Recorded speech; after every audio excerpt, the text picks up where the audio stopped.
था तरुक पाउ फोंगदनबा हाइरक्पा कंडेम तौख्रे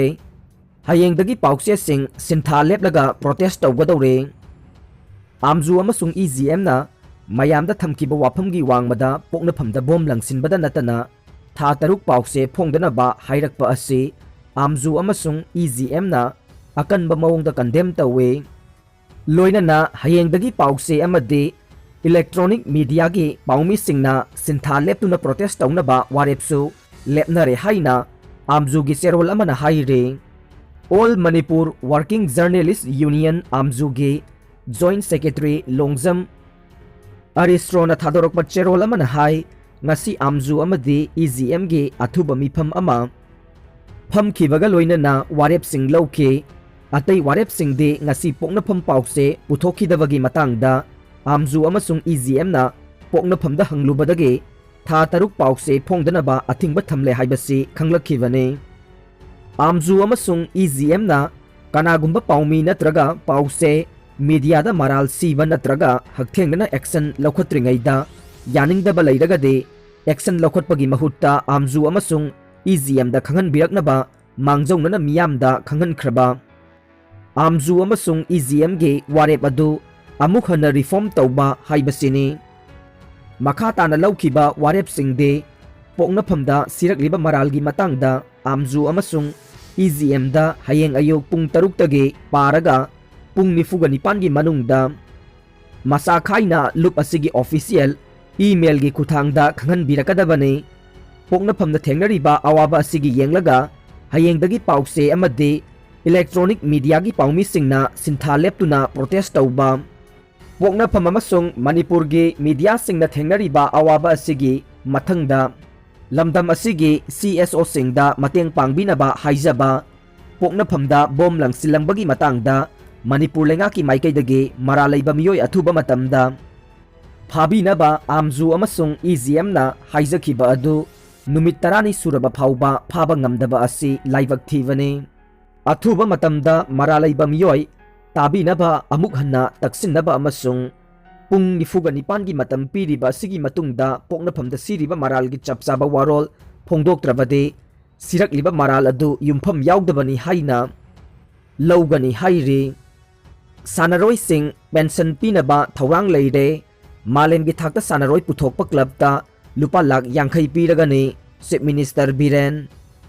सानरोय सिंगी नुमित पालन थौरम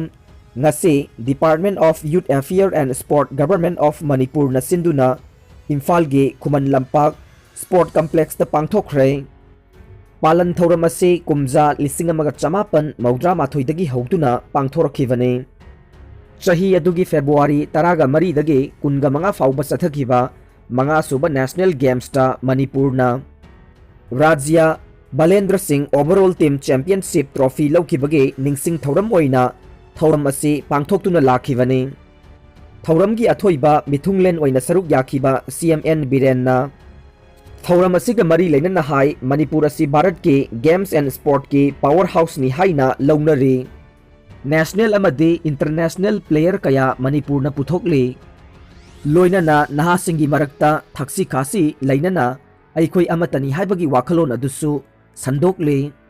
सानरोय सिंगी अमदे क्लब ऑर्गेनाइजेशन सिंगी कथोकपा अदुना मणिपुर असि लेवाक असिदा मसेक मंगाल थोकपा ओहनबिरे टीम अमना सानरोय पुथोकनबा होनबसु यामना वाबने क्लब सिंगना वारिबा असिदगे खरत ओइरबसु मतेंग पांगनबगीदमक सरकार असिदगे खरत ओइरबसु मतेंग पांगनबगीदमक सरकार असिना नेशनल अमदि इंटरनेशनल लेवल गे सानरोय पुथोकपा ngamba क्लब सिंगदा चही अमगे लुपा लाख 50 पीबा अमदे सानरोय सिंगना चही होमपुगी मतुंगदा पेंशन फंगनबा स्कीम असिना सिंगबा कया पाइखटले आनदगी हौना जॉब रिजर्वेशन चादा मंगा लेरे मेडल अचीवमेंट लौरकपा ओलंपियन सिंगे सेलगी मतेंग लाउथोकले इंडिजिनस मार्शल आर्ट थांगता योखनबा होनरे खुन खुदिंगमकी क्लब सिंगदा डिसेंट्रलाइज तौनबगी होनरे सानरोय सिंगिदमक फ्लड लाइट सेमगतलिबा डिस्ट्रिक्ट खुदिंगमक्ता हॉकी की फील्ड थमगदौरे मणिपुर के सानरोय सिंगी येंगलगा स्पोर्ट यूनिवर्सिटी लिंखनबा होनरी अदुबो चयेनदुना अमुक लैरे स्पोर्ट एजुकेशन अमदे हेल्थ पॉलिटिक्स तौरोइसे होनरीबा खुदिंगमक असे अइखोय पुमनमकिनी पिखरबा मणिपुरदगी ओलंपियन तरागा तरेट थोखरे अर्जुन एवार्डी तरागा माथोय द्रोणाचार्य एवार्ड पद्मश्री पद्मभूषण अमदी एशियन गेम्स ता मेडालिस्ट कुनगा तरुक इंडिया के सुपर लीग ता मणिपुरदगी निफुगा हुमदोय यावरे पोपी थाबसिंग रिहेबिलिटेट तौनबा बजेट ता पैसा यावरे चीफ मिनिस्टर पोपी पाम्बी थादुना सेंथोक लंबी ओइरिबा अमदी ड्रग योलगा इमुंग पुरीबा मियोइसिंग मखोय मखोयगी सिनफम असी थादोकलगा चुनबा सिनफमसिंगदा थबक तौदुना सेंथोक लंबी लेहेनबा स्टेट के 2021-22 की बजेट ता सेंफम हापले हाइरे सही होमपुगी मथक्ता लैबसिंग मार्च अमदगे कोविड वैक्सीनेशन कापलगने सही होमपुगी मथक्ता लैरबा मियोइसिंग अमसुंग सही 95 हेलबा मसादा तोंगान तोंगानबा लैनासिंग नाबा मियोइसिंग मार्च अमदगे गवर्नमेंट फैसिलिटी सिंगदा लेमना कोविड-19 वैक्सीनेशन पीबा हौरगनी हाइना यूनियन गवर्नमेंट लाउथोखरे प्राइम मिनिस्टर ना चेयर लौदुना पांथोखिबा कैबिनेट मिफम लोइरबा मतुंगदा information and broadcasting minister Prakash Javadekar ना वाफम असे फोंदोखिबने नौना ओजा तरागा माथोय अमगा सस्पेंड तौदुना स्कूल कादबगी सस्पेंड तौखिबा ओजा तरागा मापन यौखरे नौना ओजा तरागा माथोय सस्पेंड तौबगी order ngasi directorate of education S ना थोखिबगा लोइनना स्कूल कारमदबो ओजा नुमित निनी असिदा सस्पेंड तौखिबा तरागा मापन यौखरे ngasi सस्पेंड तौखिबा ओजा सिंग अदु लमलोंग हायर सेकेंडरी स्कूल की ओजा मापन खोंगामपाट हाई स्कूल की ओजा अनि गनी ओजा सिंग असी एजुकेशन मिनिस्टर ना लुसिंगबा टीम अमना हाना पाउ पीबा तौदना स्कूल सिंग असिदा यंगसिनबा चटपदा मरम अमता पीबा तौदना अमदी सुती लौदना स्कूल कारमदबदगी मिनिस्टर की पौताक मतुंगिना सस्पेंशन की ऑर्डर असी थोखिबनी प्रेसिडेंट रामनाथ कोविंद ना अहमदाबाद मालेम की ख्वाइदगी चाउबा क्रिकेट स्टेडियम संगाखरे गुजरात के अहमदाबाद नरेंद्र मोदी स्टेडियम हाइना अमुक नौना ममिंग थोनखिबा नहौना अमुक साखिबा मोटेरा क्रिकेट स्टेडियम अदु इंडिया अमसुंग इंग्लैंड गी मरक्ता सानगदबा टेस्ट की मांगोइना ngasi प्रेसिडेंट रामनाथ कोविंद ना संगाखरे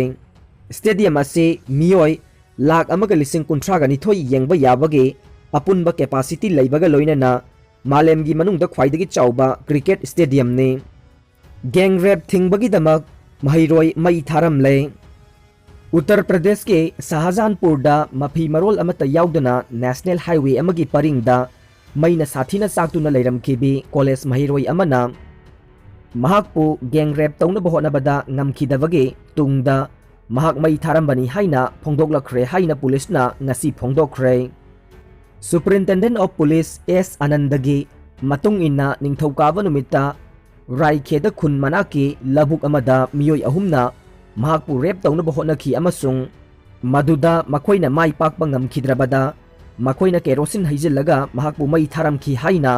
mahiroi nupi macha aduna investigator singda phongdokhi BA ani suba chahida tamlibi mahiroi adu district adugi hospital amada pukhatkhi amasung कोना लखनऊ द रिफर तौखे अदुम ओइनमक पुलिस ऑफिसर अदुना मखा तारदुना नुपी मसा अदुना महाकी पीरिबा वारोल सिंग अदु इतत ततना होंगी अमसुंग महाकी कॉलेज बिल्डिंग गे अहुम सुबा फ्लोर दगे